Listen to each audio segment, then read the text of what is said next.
Show hello everyone ଯେମିତିକି ଆପଣ ଦେଖିପାରୁଥିବେ ଆଜିର ଭିଡ଼ିଓରେ ଆମେ ଆପଣଙ୍କର PMST ଷ୍ଟେଜ୍ 2 ଏକ୍ଜାମ୍ ଆପଣଙ୍କର 9th କ୍ଲାସ୍ ପାଇଁ ଯେଉଁ ହୋଇଥିଲା ତାର କୋଶ୍ଚିନ୍ ଦେଖୁଛନ୍ତି। ସୋ ଏଇ କୋଶ୍ଚିନ୍ ଗୁଡ଼ିକ ନିଶ୍ଚିତ ଭାବରେ ଆପଣଙ୍କର ଆଗାମୀ ବର୍ଷ ଏକ୍ଜାମ୍ ପାଇଁ ବି ଇମ୍ପୋର୍ଟାଣ୍ଟ ରହିବ ଏବଂ ସବୁ କୋଶ୍ଚିନ୍ ଆପଣ ପ୍ରାକ୍ଟିସ୍ କଲେ ଜାଣିପାରିବେ ଯେ କେଉଁ ପ୍ରକାର କୋଶ୍ଚିନ୍ ଏକ୍ଜାମ୍ରେ ଆସୁଛି ଏବଂ ତାକୁ ଆପଣ କିପରି ସଲ୍ଭ କରିବେ, କେଉଁ ଚାପ୍ଟର ଅଧିକ ୱେଟେଜ୍ ରହୁଛି ଜାଣିପାରିବେ। ତ ପ୍ରଥମ କୋଶ୍ଚିନ୍ଟା ଦେଖନ୍ତୁ, ଏଇଟା ଆମର 56 ନମ୍ବର ଠାରୁ ଆଜି ଦେଖିବା। 56 ନମ୍ବର କୋଶ୍ଚିନ୍ କ'ଣ ଦେଇଛି ପଢ଼। 3 to the power x plus 5 ଅଛି, ସେଥିରୁ ମୁଁ ମାଇନସ୍ କରୁଛି 3 to the power x plus 3। ଏଇଟା ଇକ୍ୱାଲ୍ ଟୁ ଆପଣଙ୍କର ଅଛି 8/3। ହେଲେ x ର ମାନ କେତେ ହବ ବାହାର କରିବା। ତ ଦେଖ ପିଲାମାନେ, ଏଠି ମୁଁ ଦେଖ ଏଠି 3 to the power x plus 3 ଅଛି।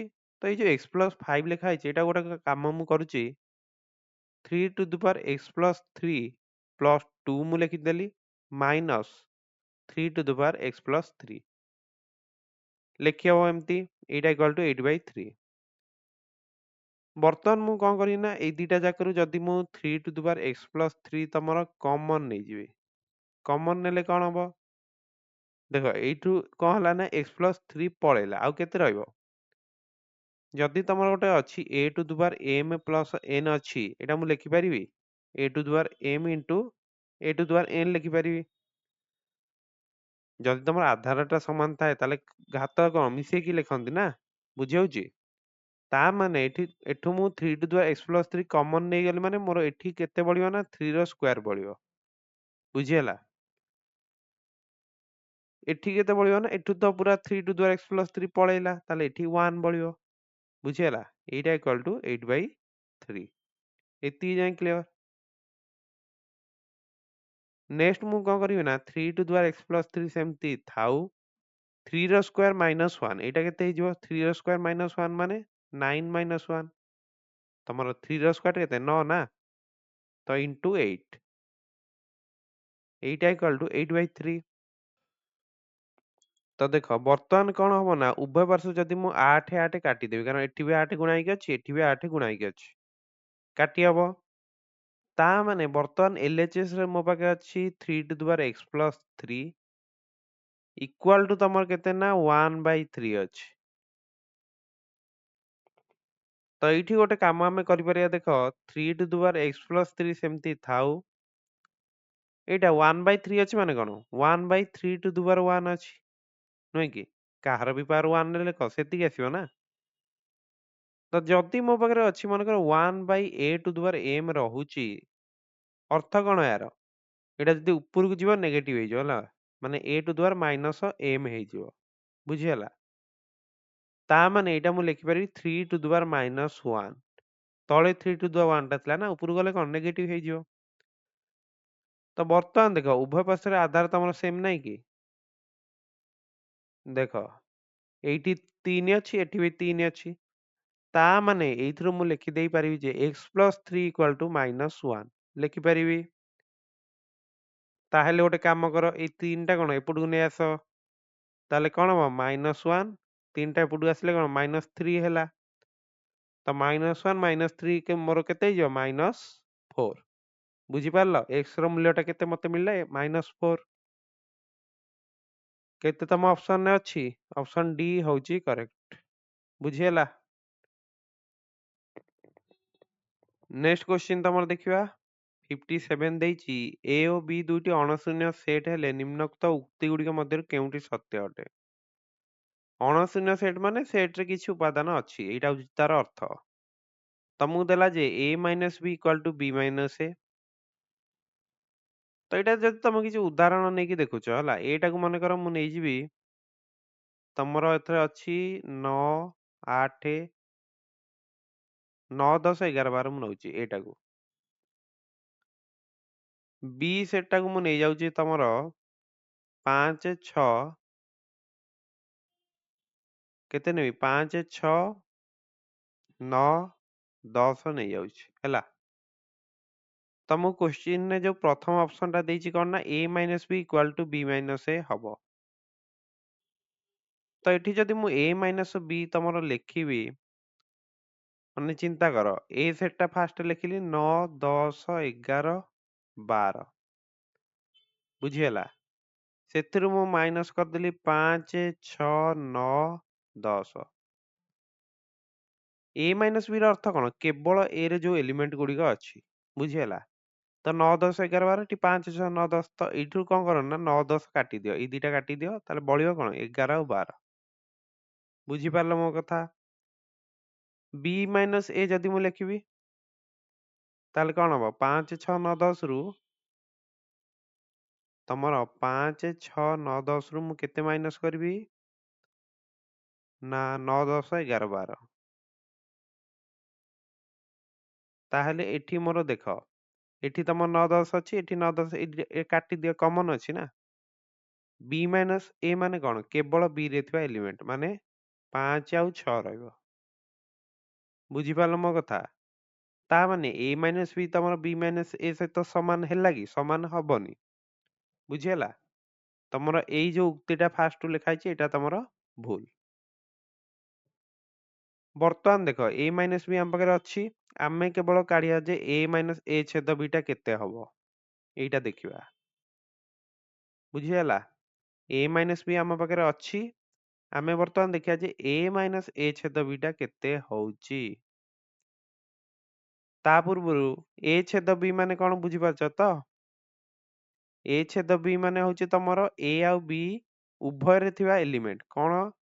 ମାନେ ଦିଟା ଯାକ ସେଟରେ ଉଭୟ ମାନେ କମନ ଅଛି କଣ?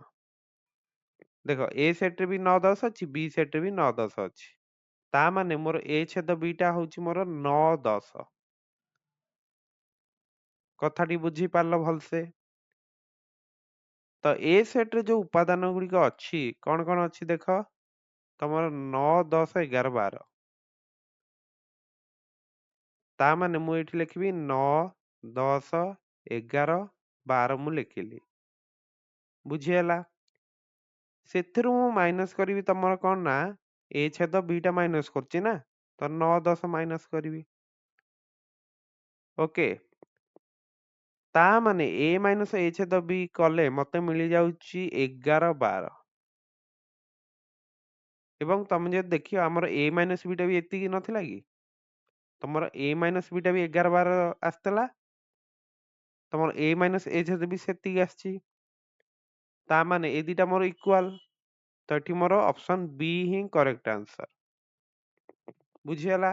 ପରୀକ୍ଷାରେ ଯଦି ତମର ଆନ୍ସର ହେଇଯାଉଛି ଏତିକି, ଆଉ ଆଗକୁ ଯାଅନି। କାରଣ B ଟା ଯଦି ଆନ୍ସର ହେଇଯାଉଛି ଅପସନ C, D, ତାହେଲେ ଭୁଲ ଥିବ। ବୁଝି ହଉଛି? କିନ୍ତୁ ଆମେ ଏଠି ଚେକ୍ କରିକି ଦେଖିଦବା। ଦେଖ, a minus b equal to b minus a ଛେଦ b ଯୋଉ ଦେଇଛି, b ସେଟା ଫାଷ୍ଟ ଦେଖିଲ କଣ ଅଛି? 5, 6, 9, 10। b ସେଟା ଆମେ ନେଇଥିଲେ ତମର 5, 6, 9, 10।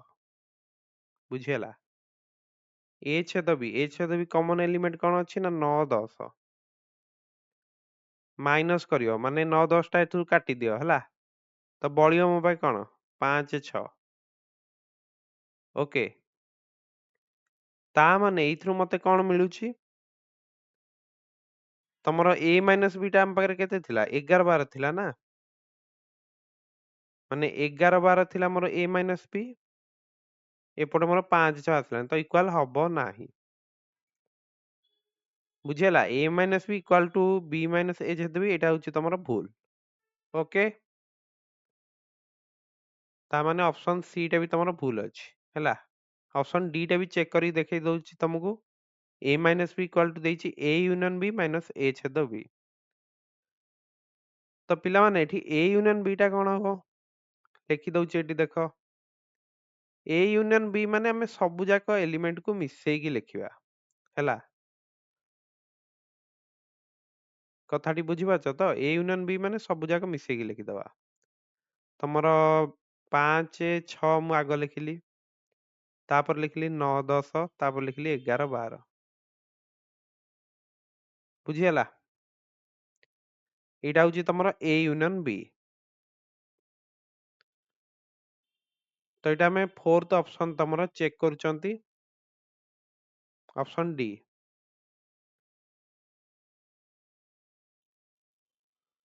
ଦେଖ ତମର A ୟୁନିୟନ B ରୁ ମାଇନସ୍ କରିବା A ଛେଦ B। A ୟୁନିୟନ B ଟା କେତେ ଅଛି ଦେଖିଲ ଟିକେ, କେତେ ଅଛି 5 6 9 10 11 12। ଦେଖ ମୁଁ ଲେଖି ଦଉଛି A ୟୁନିୟନ B ତମର ଅଛି 5 6 9 10 11 12। ଏଥିରୁ ମୁଁ କେତେ ମାଇନସ୍ କରିବି, A ଛେଦ B ଟା ମୋର କେତେ ଥିଲା, ଦେଖ A ଛେଦ B ଟା ମୋର ଥିଲା 9 10, ବୁଝିହେଲା। ତା ମାନେ 9 10 ଏଥିରୁ ଗଲେ ମୋର ରହୁଛି କେତେ 5 6 ରହିବ 11 12 ରହିବ। ଏଇଟା ହଉଛି କଣ ନା A union B minus A ଛେଦ B ମତେ ମିଳିଲା। ତ ଏଇଟା ତମର A ମାଇନସ୍ B ସହିତ ଇକ୍ୱାଲ ହଉଛି କି, କାରଣ A ମାଇନସ୍ B ଟା ମୋ ପାଖରେ କଣ ଥିଲା ନା 11 12 ଖାଲି ଥିଲା, ନୁହେଁ କି 11 12, ବୁଝିହେଲା। ତ ଏଇଟା ବି ତମର ଇକ୍ୱାଲ ହଉନି, ମାନେ ଏଇଟା ବି ତମର ରଙ୍ଗ ଅଛି। ତା ମାନେ ୟା ଭିତରୁ କୋଉ ଷ୍ଟେଟମେଣ୍ଟ ଟା ତମର ଠିକ ହେଲା, ଅପସନ B। ତ ଦେଖ ଫର୍ମୁଲା ଯଦି ତମେ ଜାଣିଛ, ଏଗୁଡିକ ଫର୍ମୁଲା ଗୋଟେ ପ୍ରକାର ହେଲା, ତ ଏଗୁଡିକ ତମେ ଆରାମସେ ମନେ ରଖି ଦେଇପାରିବ ହେଲା। ତ ସେଟ ର ଏଇଭଳି ଯେତିକି ଫର୍ମୁଲା ଅଛି, ଡି ମର୍ଗାନ୍ସ ଲ ଅଛି, ସବୁ ମନେ ରଖ, ବୁଝିହେଲା। ତ ଭେନ୍ ଡାଇଗ୍ରାମ ୟୁଜ କରିବି ତମେ କରିପାରିବ, ସେଇଟା ବି ତମକୁ ଟିକେ କହିଦଉଛି। ଦେଖ ଏଇ କ୍ୱେଶ୍ଚିନ୍ ଟା ତମର ଭେନ୍ ଡାଇଗ୍ରାମ ରେ କେମିତି କରାହବ। ଦେଖ ଏଇଠି ଯୋଉ ଏ ବି ସି ମୁଁ ନେଇଛି, A ମାଇନସ୍ B ମାନେ କଣ କହିଲ, କେବଳ A ଭିତରେ ଯୋଉଟା ଅଛି। ଦେଖ ଯେତିକି ମୁଁ ନୀଳ କଲିନି, ଏଇଟା ହଉଛି ତମର କଣ ନା A ମାଇନସ୍ B, ବୁଝିପାରିଲ। ବର୍ତ୍ତମାନ ଦେଖ ଯେତିକି ମୁଁ ବର୍ତ୍ତମାନ ଗ୍ରୀନ କରୁଛି, ଦେଖ ଏଠି ଗ୍ରୀନ ସେଟ୍ ଯେତିକି କଲି,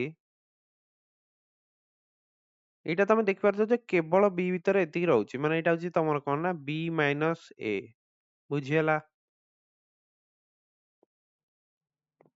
ବର୍ତ୍ତମାନ ଦେଖ କମନ ଟା ହଉଛି କଣ ନା ଯେତିକି ମୁଁ ବ୍ଲାକ୍ କଲି, ଦେଖିପାରୁଛ ମୁଁ ଭର୍ଟିକାଲ ଲାଇନ କଲି, ବୁଝିହେଲା। ତ ଏଇଟା ହଉଛି ତମର କଣ ନା A ଛେଦ B। ତ ସବୁ ଯାକ ମିଶିଲେ ତ ତମର A ୟୁନିୟନ B ହେଇଯାଏ, ଯୋଉଟା A ସଂଯୋଗ B ତମେ କହୁଛ, ଓକେ। ତ ଯଦି ମୁଁ ଦେଖୁଛି ଯେ A ମାଇନସ୍ B ମୋର ଦରକାର ଅଛି, ତ ମୁଁ କଣ କରିବି, ତମେ ଯଦି ଅପସନ କୁ ଲକ୍ଷ୍ୟ କରିବ, ଦେଖ B minus A minus B କେବେ ଇକ୍ୱାଲ ହେବେ କି, ତମେ ଭେନ୍ ଡାଇଗ୍ରାମ କୁ ଦେଖୁନ, A ମାଇନସ୍ B ଏପଟେ ରହିଲାଣି, B ମାଇନସ୍ A ଏପଟେ ରହିଲାଣି, ବୁଝିପାରୁଛ। କିଛି କମନ ଏଲିମେଣ୍ଟ ତାଙ୍କ ଭିତରେ ତ ନାହିଁ, ମାନେ A minus B B minus A ପୁରା ଅଲଗା ନା। ଯୋଉ ନମ୍ବର ଗୁଡିକ ଆମେ ନେଇଥିଲେ, ତମର A ମୁଁ ନେଇଥିଲି 9 10 11 12, ସେଇ ନମ୍ବର ଗୁଡିକ ବି ଯଦି ତମେ ଲେଖିବ, କେମିତି ଲେଖିବ ଦେଖ 9 10, ତାହେଲେ ମୁଁ ଏଇଠି ଲେଖିଦେବି, ମୋର କମନ କଣ ଥିଲା, A ସେଟ ରେ ଥିଲା ମୋର 9 10 11 12, B ସେଟ ରେ 5 6 9 10। ତା ମାନେ ଦେଖ କଣ ମୁଁ ଲେଖିବି,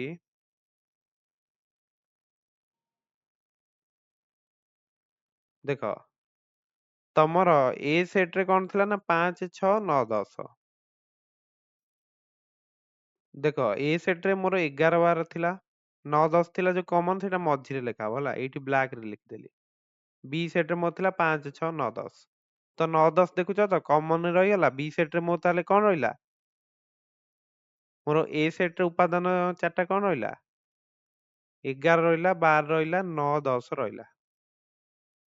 ମୋର B ସେଟ ରେ କଣ ଉପାଦାନ ରହିଲା, 5 ରହିଲା, 6 ରହିଲା, 9 10 ମଧ୍ୟ ରହିଲା।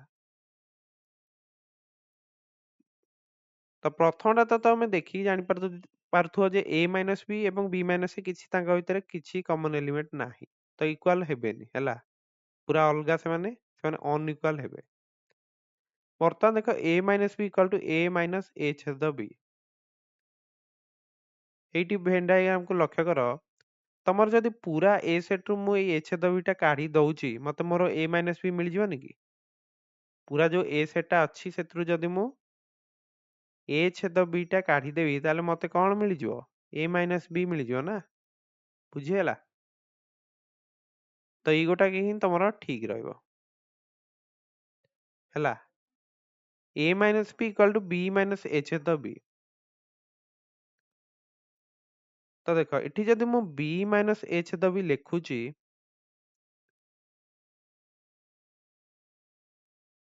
ତ ଦେଖ ପୁରା b ସେଟ୍ରୁ ଯଦି ମୁଁ a ଛେଦ bଟା କାଢିଦେବି ମତେ b ମାଇନସ୍ a ମିଳିବ। ଯୋଉଟା କି ମୁଁ ଏଇଟା ଲେଖିଛି ଗ୍ରୀନରେ ଯୋଉଟା ଅଛି ହେଲା। ପୁରା ଦେଖ ପୁରା b ସେଟ୍ରୁ ଯଦି ମୁଁ ଏଇ ବ୍ଲାକ୍ ଅଂଶଟା କାଢିଦେବି ମତେ ଏଇ ଗ୍ରୀନ ଅଂଶଟା ମିଳିବ ନା। ବୁଝିହେଲା? ନେକ୍ସଟ ଦେଇଥିଲା ଯେ a union b minus a ଛେଦ b। ଦେଖ a ୟୁନିୟନ b ମାନେ ପୁରାଟା ହେଲା। a ୟୁନିୟନ b ରୁ ଯଦି ମୁଁ a ଛେଦ bଟା କାଢିଦେବି ମତେ କଣ ମିଳିବ? ଦେଖ a minus b minus a ଛେଦ b ମିଶିକି ପୁରା a ୟୁନିୟନ b ହେଇଛି। ସେଥିରୁ ମୁଁ a ଛେଦ bଟା କାଢିଦେବି ମାନେ ମତେ କଣ ମିଳିବ? ମତେ ମିଳିବ a minus b union b minus aଟା ମତେ ମିଳିଯିବ। ବୁଝିହେଲା? ଯୋଉଟା କି ବି ଆମେ a ଡେଲ୍ b ମଧ୍ୟ କହିଥାଏ। ହେଲା। ବୁଝିପାରିଲ ତ ସବୁ ଫର୍ମୁଲା ଏବଂ ଭେନ୍ ଡାଇଗ୍ରାମ ୟୁଜ କରି କେମିତି କ୍ୱେଶ୍ଚିନ୍ କରିବ ମନେ ରଖିଲ। ଏଗୁଡିକ ଲେଖିଦିଅ ସବୁ। ନେକ୍ସଟ ଦେଖ 58 ନମ୍ବର ମତେ ଦେଇଛି କୌଣସି ଏକ ବର୍ଗକ୍ଷେତ୍ରର କ୍ଷେତ୍ରଫଳ ଏବଂ ଏହାର କର୍ଣ୍ଣ ଉପରେ ଅଙ୍କିତ ବର୍ଗକ୍ଷେତ୍ରର କ୍ଷେତ୍ରଫଳର ଅନୁପାତ କେତେ? ତ ଦେଖ ଗୋଟେ ବର୍ଗକ୍ଷେତ୍ର ମୁଁ ନଉଛି ଏଠି। ଦେଖ ତ ଏଠି ଗୋଟେ ବର୍ଗଚିତ୍ର ମନେକର ମୁଁ ନେଇଛି ତମର a b c d ବର୍ଗଚିତ୍ର ନେଇଛି। ବୁଝିହେଲା? ତାହେଲେ ଏଇ ଯୋଉ a b c d ବର୍ଗକ୍ଷେତ୍ରର କ୍ଷେତ୍ରଫଳଟା କେତେ ହବ? ବାହୁ ତମର a ଅଛି ମାନେ କ୍ଷେତ୍ରଫଳଟା କଣ? ବାହୁ ଗୁଣନ ବାହୁ ମାନେ କଣ ହବ? a ସ୍କୋୟାର ହବ। ବୁଝିହେଲା? ଏଇ ଯୋଉ AC କର୍ଣ୍ଣଟା କଣ ହବ? ତମର ବର୍ଗକ୍ଷେତ୍ରର କର୍ଣ୍ଣଟା କଣ? AC ନା। ତ AC ଟା ତମର ହେଇଯିବ √2a। ବୁଝିହେଲା? କାରଣ ଗୋଟେ ବର୍ଗକ୍ଷେତ୍ରର କର୍ଣ୍ଣଟା ତମର କଣ? √2a ନା। ଓକେ। ତ ଏଇ ଯୋଉ କର୍ଣ୍ଣ ଉପରେ ଯୋଉ ବର୍ଗକ୍ଷେତ୍ରଟା ତମର ଅଛି ମନେକର ମୁଁ ନେଇଯାଉଛି AC GH। ତାହେଲେ ଏଇ ଯୋଉ AC GH ର କ୍ଷେତ୍ରଫଳଟା କେତେ ହବ କହିଲ? AC GH ଯୋଉ ବର୍ଗଚିତ୍ର ତମର ଅଛି ତାର କ୍ଷେତ୍ରଫଳଟା କେତେ ହେଇଯିବ? ତମର √2a ର ସ୍କୋୟାର। ବୁଝିହେଲା? ଆମର ଅନୁପାତଟା ପଚାରୁଛି ନା। ତ a ସ୍କୋୟାର ଅନୁପାତ √2a ର ସ୍କୋୟାରଟା କେତେ ହବ କହିଲ? √2 ର ସ୍କୋୟାରଟା ହଉଛି 2 ହେଇଯିବ। a ର ସ୍କୋୟାରଟା ହଉଛି a ସ୍କୋୟାର। ବୁଝିପାରୁଛ? କାରଣ ଗୋଟେ ସଂଖ୍ୟା ମନେକର ଅଛି √x। √x ର ଯଦି ମୁଁ ବର୍ଗ ନେବି ସେ ବର୍ଗଟା ଏଇ ଯୋଉ √ଟା ଉଠିଯିବ ସେଇଟା ସଂଖ୍ୟା ହେଇଯିବ। ବୁଝିହେଲା? ତ ସେଥିପାଇଁ √2 ର ଯଦି ମୁଁ ବର୍ଗ ନେବି 2 ହେଇଯିବ। ଆଉ a ର ବର୍ଗଟା କେତେ? a square. ତା ମାନେ ମୁଁ ଲେଖିଲି 2a ସ୍କୋୟାର। ବର୍ତ୍ତମାନ ଦେଖ ଦିଟା ଜାଗାରେ a ସ୍କୋୟାର ତମର କମନ ନାହିଁ। ଯଦି ମୁଁ a ସ୍କୋୟାର ଉଭୟରୁ କାଟିଦେବି ମତେ କେତେ ମିଳିବ? 1 1 ଅନୁପାତ 2 ମିଳିଯିବ। ବୁଝିହେଲା? 1:2। ଅପସନ B ହଉଛି କରେକ୍ଟ। ଇଜି ଥିଲା ପୁରା କ୍ୱେଶ୍ଚିନ୍। ଓକେ 58 ନମ୍ବରଟା ବି ସରିଲା। ନେକ୍ସଟ 59।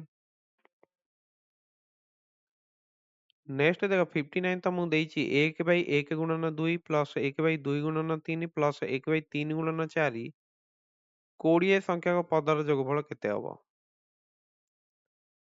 ଦେଖ ତ ମୁଁ ଦେଇଛି 1/1 ଗୁଣନ 2 ଅଛି, ତାପରେ 1/2 ଗୁଣନ 3 ଅଛି, 1/3 ଗୁଣନ 4 ଅଛି। ତମକୁ ପଚାରୁଛି ଯେ 20 ସଂଖ୍ୟକ ପଦ।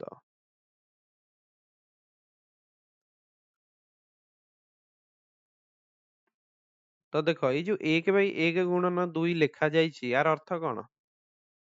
ଏଇଟା ତମର 1/2 ନୁହେଁ କି? ବୁଝିହଉଛି? ଏଇ ଯୋଉ 1/2 ଟା ମୁଁ କେତେ ଲେଖିପାରିବି? ଦେଖ 1/1 ମାଇନସ୍ 1/2 ଲେଖିହବ। ତାପରେ ଯୋଉ 1/2 ଗୁଣନ 3 ଟା ଅଛି ଏଇଟା ତମର କେତେ କି? 1/6 ନା?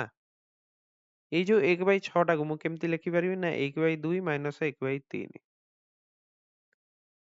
ଦେଖ ତଳେ ତମ ଲସାଗୁ କେତେ? 6 ଯଦି ନବ କେତେ ହବ? ଏଠି 2 ଅଛି ମାନେ ମୁଁ ଲେଖିବି 3, ଏଠି 3 ଅଛି ମାନେ -2। 1/6 ହଉନି?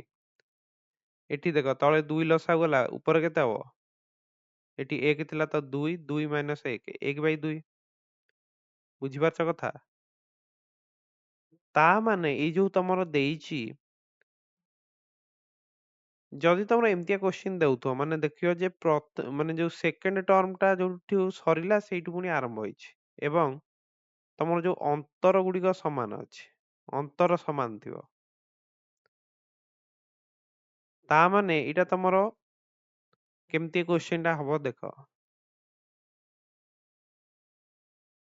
ତ ଦେଖ ଏଇ ଯୋଉ ସିରିଜ ଟାକୁ ମୁଁ ଏମିତି ଲେଖିପାରିବିନି 1 ମାଇନସ୍ 1/2 ଲେଖିପାରିବି। ତାପରେ ଯୋଉ ସେକେଣ୍ଡ ଟାକୁ ମୁଁ ଲେଖିଦେଇ ପାରିବି କଣ ଲେଖିଦେଇ ପାରିବି? 1/2 ମାଇନସ୍ 1/3 ଲେଖିଦେଇ ପାରିବି। ତାପରେ ଏଇଟା ଯୋଉ ଅଛି ଏଇଟାକୁ ମୁଁ ଲେଖିଦେଇ ପାରିବି 1/3 ମାଇନସ୍ 1/4। ଓକେ, 20 ସଂଖ୍ୟକ ପଦ କଥା ସିଏ ପଚାରୁଛି।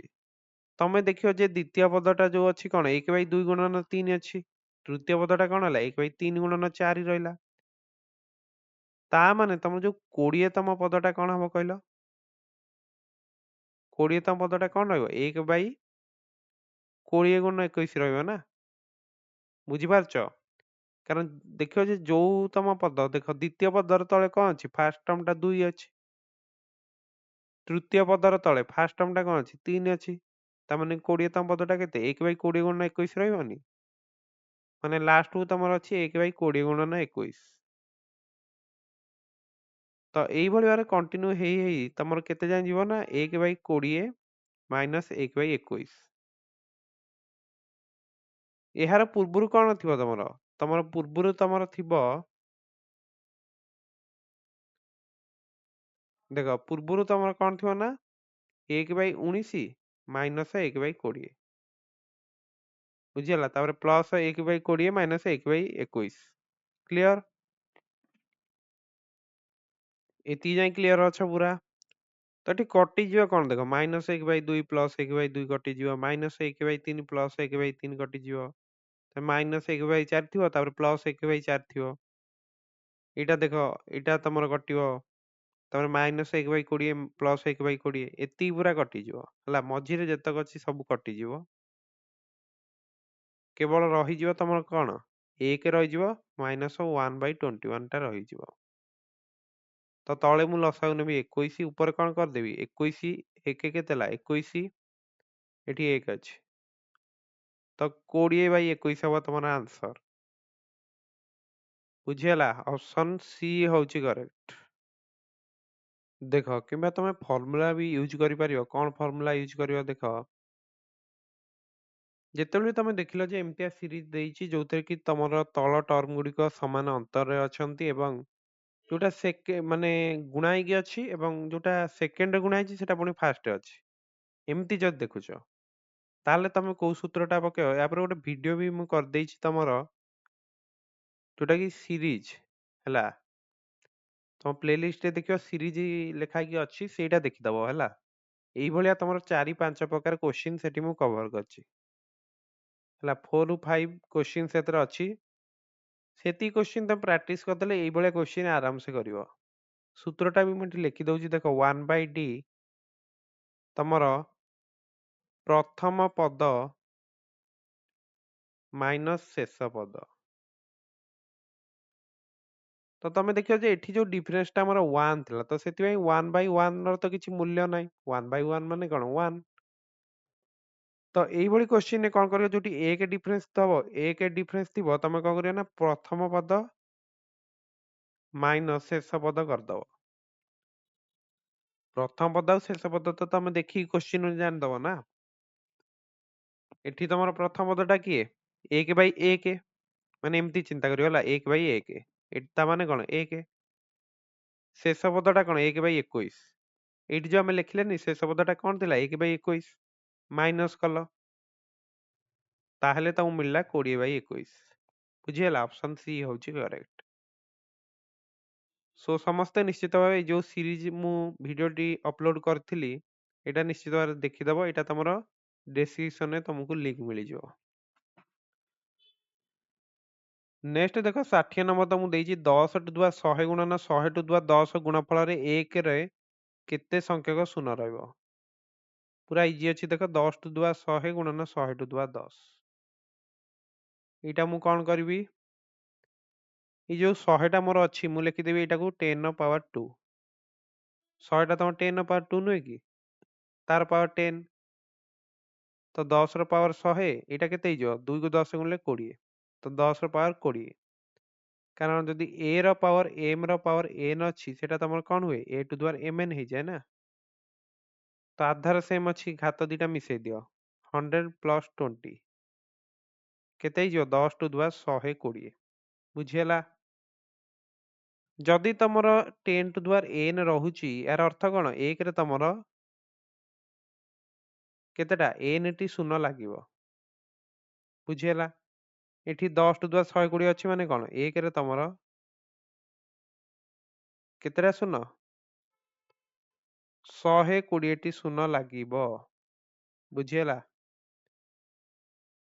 ମାନେ 1 ର ଲାଷ୍ଟରେ କେତେଟା ଶୂନ ରହିବ 120ଟା ତ ଅପସନ ଏ ହଉଛି କରେକ୍ଟ ବୁଝିହେଲା କଥାଟି। ତ ତମେ ଦେଖିବ ଯେ କୋଶ୍ଚିନ୍ ଗୁଡିକ ତମେ ଆରାମସେ କରିପାରୁଛ ତ କନସେପ୍ଟ ମନେ ରଖ ଫର୍ମୁଲା ସବୁ ମନେ ରଖିଦିଅ ଆରାମସେ ତୁମେ ସବୁ କୋଶ୍ଚିନ୍ କରିପାରିବ ଏବଂ ପ୍ରିଭିୟସ୍ ଇୟର କୋଶ୍ଚିନ୍ ସମସ୍ତେ ପ୍ରାକ୍ଟିସ କର ଯେତେକ କୋଶ୍ଚିନ୍ ତମ ପାଖରେ ଅଛି ସବୁ କୋଶ୍ଚିନ୍ ପ୍ରାକ୍ଟିସ କର ଏବଂ ଆମ ଗ୍ରୁପରେ ଜଏନ୍ ହେବାକୁ ଭୁଲିବନି ତମେ ସେଠି ବି କୋଶ୍ଚିନ୍ ପାଇପାରିବ। ସୋ ଆଜିର ସେସନ ଯୋଉ ସବୁ କୋଶ୍ଚିନ୍ ଆଲୋଚନା କଲେ ମୁଁ ଆଶା କରୁଛି ପ୍ରତିଟି କୋଶ୍ଚିନ୍ ତମେ ବୁଝିପାରିଥିବ ଯଦି କିଛି ଡାଉଟ୍ ଅଛି ତମେ ଗ୍ରୁପରେ ଜଏନ୍ ହେଇକି ପଚାରି ପାରିବ ଏବଂ ସେଠି ସବୁ ପ୍ରକାର କୁଇଜ ତମର କରାଯାଉଛି ସବୁ କୋଶ୍ଚିନ୍ ତମେ ପ୍ରାକ୍ଟିସ କରିପାରିବ ଏବଂ ତମର ଯାହା ବି କିଛି ଡାଉଟ୍ ଅଛି ତମେ ଷ୍ଟୁଡେଣ୍ଟ ମାନଙ୍କ ସହିତ ସେୟାର ମଧ୍ୟ କରିପାରିବ ଓକେ। ସୋ ଯୋଉମାନେ ବି ପଠାଣି ସାମନ୍ତ ଏକ୍ଜାମ ଦେବାକୁ ଯାଉଛ ସମସ୍ତଙ୍କୁ best of luck thank you.